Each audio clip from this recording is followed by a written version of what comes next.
You know, I've been getting a lot of messages recently saying, Super GT, you should really try out B class, and other people saying, Super GT, have you thought about trying B class?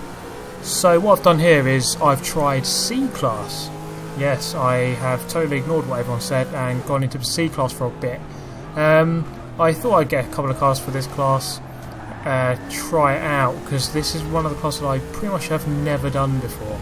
So here I am in my Pontiac Trans Am, really quickly put together. I can't remember who the tune is by, but it's in the spreadsheet somewhere. Now, we are around Watkins Glen. This track normally serves up some interesting races, especially going into this chicane at the back straight, although this time around looks like I'm going to be no, it's not going to be clean. Corvette Stingray gets bundled about and he's gone off, and there's a lot of smoke here, and a couple more guys. Lotus gets punted into that BMW, or should I say the BMW gets punted by the Lotus, and they're both off. And somehow I've found myself in 4th position after all of that, after all of the chaos. Just scythed my way through it as if it wasn't there, and now I'm chasing down a podium position in this car that I've never actually driven before, and it actually seemed very nice on handling. It doesn't seem too crazy on oversteer as you come out of the corner either, and it looks like this Lotus has survived its punt into the BMW and is actually sticking right on my tail. And knowing this game, knowing Forza, that Lotus is going to be quick. Lotus do normally make very quick cars for this game. Well, they don't make it for this game obviously, but they do turn out to be good cars because of obviously their handling abilities. And he's going to come up my inside now. I can see him on my screen. That is one of the advantages of this viewpoint. The skyline not having any of that, ramming him off, and the Lotus will have to come back and try again. But as I was saying, that's one of the advantages of this viewpoint. I can actually see that he's there in my viewpoint behind me, whereas if I was in the car view, I probably would not have seen him, although I might have looked in the mirror. But let's not worry about that. And I've been tagged by the skyline. He did not like me for some reason, or actually no, he's slowing down, so he probably realised that he made a mistake there. So fair enough, he's going to let me past. If you make a mistake and you let me past, that is totally fine, because you know people are going to make mistakes. You can't be 100% perfect all of the time. People are going to make mistakes. As long as you acknowledge it, that it was your mistake, and let the other guy pass, then that's fine, that's good. That's what we should be promoting. So now I found myself behind, wow, a lagging Scottish, is this a Nissan Silvia?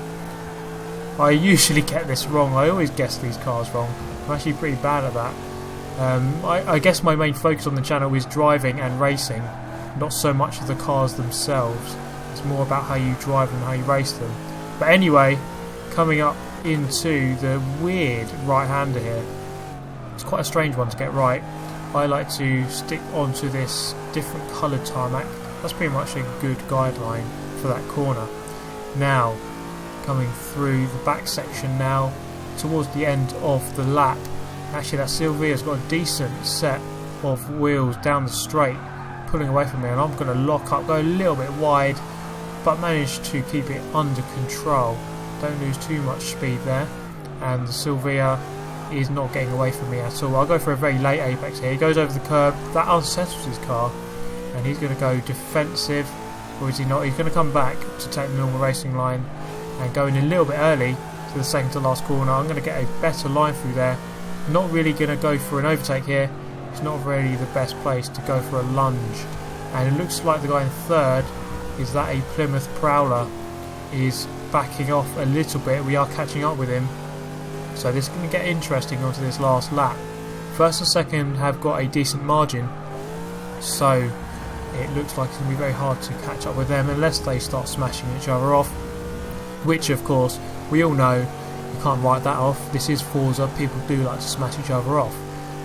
So I am in with a shout of a win here, but that does rely on first and second smash each other off, and me overtaking these two as I am getting very close to overtaking this Silvia on the back straight. Going to check across, not quite there, so I'm going to pull back in and try to take a normal racing line. They're going to make contact, and I'm going around the outside of the Silvia, leaving him a little bit of space, and he's cooperated as well and left me the space on the outside to go round. And now I am going up the inside of the Prowler. He's gone really wide there. Not sure what he was thinking, but that is not a good line through that corner. He's gone way too wide, and that's let me through into third position on the final lap. Now it's just a matter of keeping my cool and keeping my defensive boots on and keeping these two guys behind me until the end of the race. It's actually quite a close race, this. I guess the slower the cars are, the lower you are in the classes, so D and E class and C class, I guess. The slower the cars are, and therefore the closer the racing is, I would assume anyway. That seems to be the case with this race anyway, and this is my first race in C class for a long time. So coming through the third to last corner, again taking a very late apex, don't touch the curb, it unsettles the car, and that is quite a nice line. The Silvia can't keep up with that, and I have streaked away going into the second to last corner now. So that was quite a decent race performance. Obviously had the incident on the getting tagged on the wall there, but I had that incident at the start of lap 2 getting tagged by the skyline. But apart from that, a decent race. Managed to avoid all the trouble in lap 1, which is usually the key to success on these races. Now if you want some tips on how to survive lap 1 and you haven't already seen my video, it's coming up in the outro. Just click on the video on the right hand side in the outro, and you've got a couple of tips there on how to get through all of the chaos that is, well, pretty much guaranteed on lap 1. You know, it's always going to happen. There's always going to be idiots smashing into each other. It's just a matter of how you can get around them and not crash into them. So I hope you've enjoyed this video, guys. I hope you've enjoyed me going into a bit of a slower class, a bit of variety on the channel. So hit that like button if you like the video, subscribe if you want to see more, and I hope to see you in the next one. Thank you for watching. Goodbye.